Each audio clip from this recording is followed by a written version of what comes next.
อ่านับฟังเสียงนับก่อน3 2 1 0นิมนต์หน่อยยักมือเอาไว้ด้วยกัน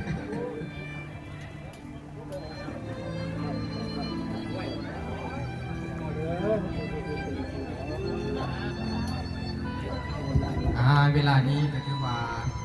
ไฟก็จะ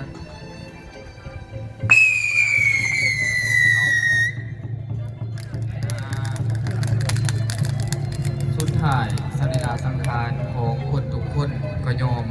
เกิดขึ้นตั้งอยู่แล้วก็รับไป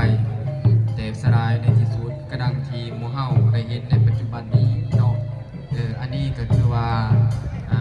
ทุกสิ่งทุกอย่างทั้งหลายยอมบ่เที่ยงเนาะก็คือดังทีพอถอใหญ่เฮาได้สละคงหรือว่าเสียไปในท่ามกลางความโศกเศร้าสลดใจเป็นห่วงอ้ายหาของหมู่เฮาเนาะอันนี้ก็เป็นว่าเป็นสัจธรรมอันแท้จริงเนาะเป็นสัจธรรมอันแท้จริงที่ดีเพียงบ่ได้หมู่เฮาเราทั้งหลายบ่ว่าจะเป็นพระเป็นเนรเป็นพวกค้าเมซี่คฤหัสถ์องค์ตนญาติโยมก็จะได้ประสบพบรักที่หมู่เฮาเห็นพระเจ้าตาในกราบัดนี้เนาะคือว่าเวลาหน้าที่